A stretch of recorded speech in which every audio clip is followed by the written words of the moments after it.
Good morning, everyone. It is about 8:30 in the morning, Sunday, August 19th, 2018.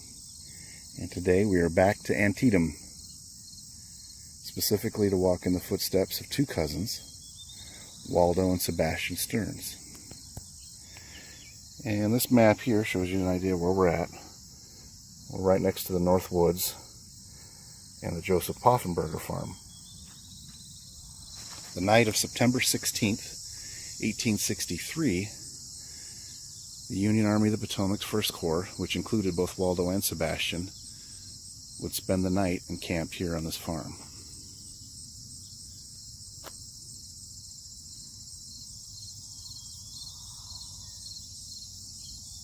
Waldo and Sebastian are both my third cousins, and they're cousins to each other. Waldo's family would move from New York to Wisconsin just before the Civil War, while Sebastian's family would remain in New York. This is looking south now through the North Woods. Just on the other side of this would be the cornfield. So what we're going to do today is we're going to follow in their footsteps. And in another very interesting twist of fate, while reading this marker, which I've done many, many times before, I see another familiar name. I don't have an Austin Stearns in my family tree, but I would find it hard-pressed to believe he's not related somehow. So when I get back, it'll be another mystery to find out. So what we're going to do now is we're going to follow in their footsteps in the 17th, and during the Battle of Antietam, we're going to go south through the North Woods and the cornfield and shoot another quick video.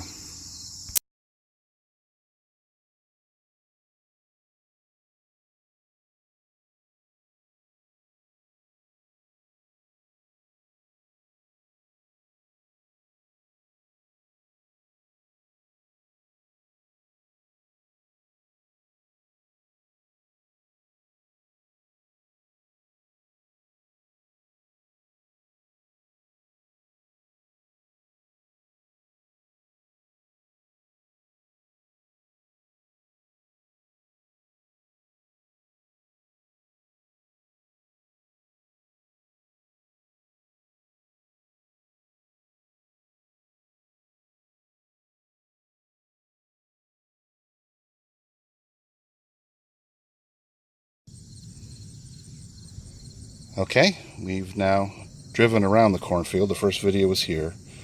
We've now driven south, and now we're on the south end of the cornfield.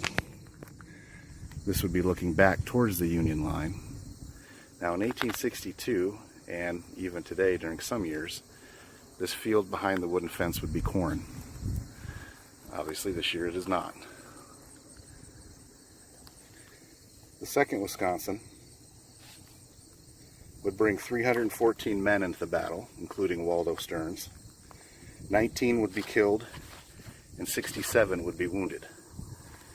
In fact, Waldo would be wounded here, and the war would be over for him. He would go back to Wisconsin. He did survive. While the second Wisconsin was fighting here, the 105th New York would be further down there, on just this side of those trees. The cornfield fighting would go back and forth through most of the morning, changing hands up to 15 or 16 times.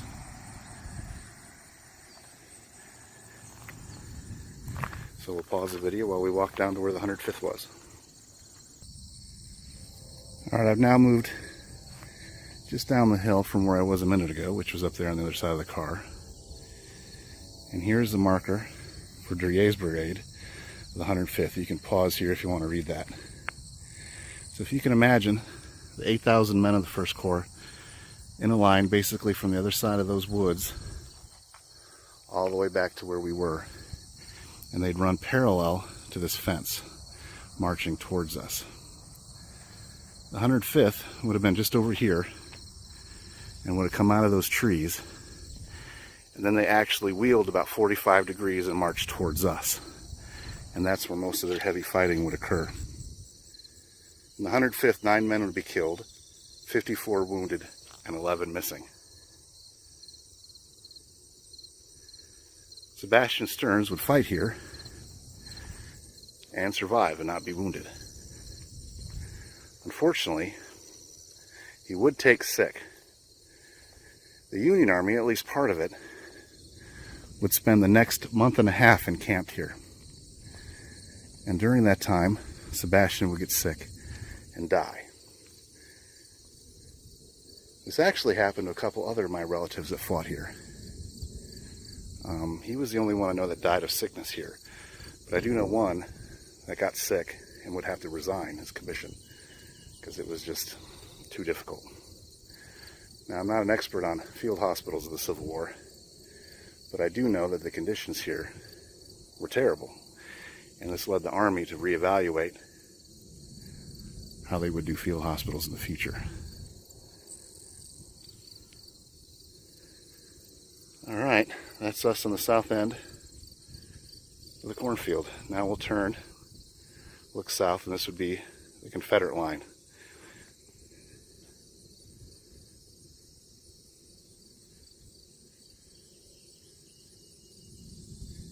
The goal of the attack was the Dunker Church, which is that white structure right in the middle.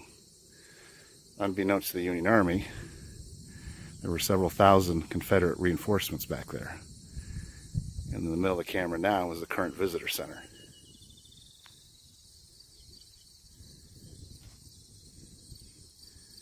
All right, we're off to our next stop.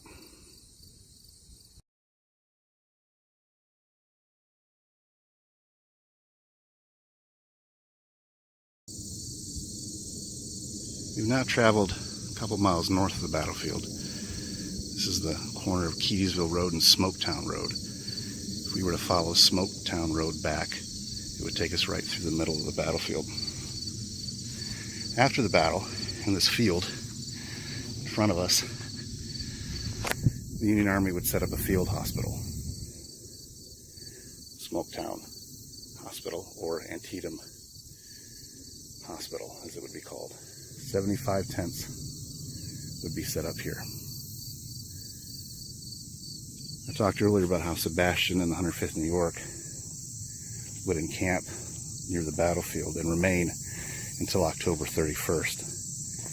At some point, Sebastian would get sick and he would be moved from his regiment to the hospital here. On October 31st, the very day that his regiment would march away from the battlefield, he died. He would be initially buried here and then later be reburied at the Antietam National Battlefield.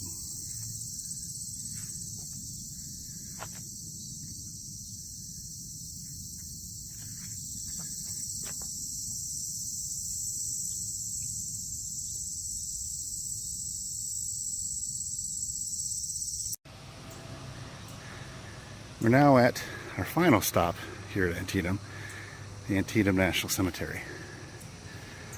After the war, the bodies of the field hospitals were brought here to the National Cemetery. So now we, together, are going to discover Sebastian's grave.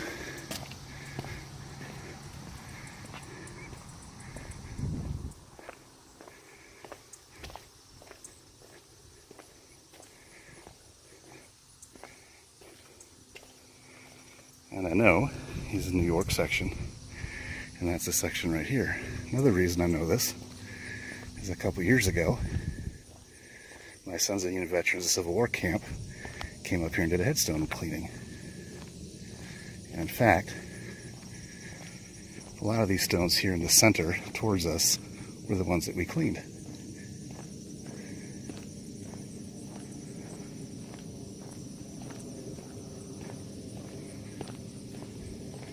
I know that he's grave 619.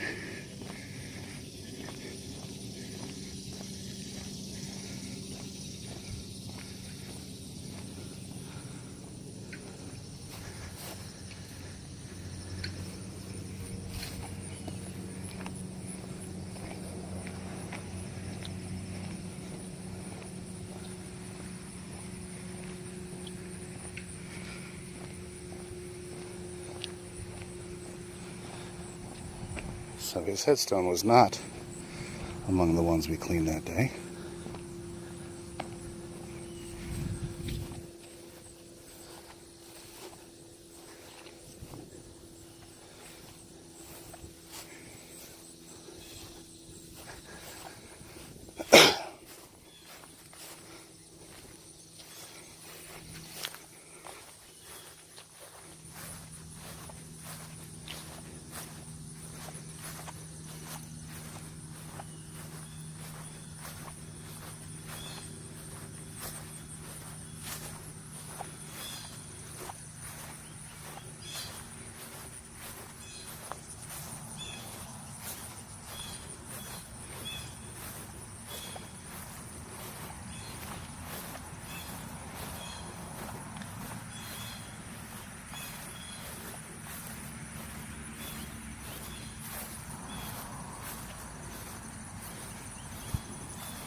Here he is. Cousin Sebastian Stearns' final resting place. So, like my other relatives, I'll leave a flag behind for him.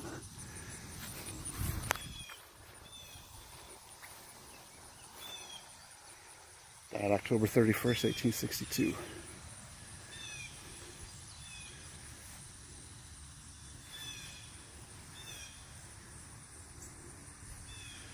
This is actually part of the original battlefield. Confederate artillery were on top of this hill.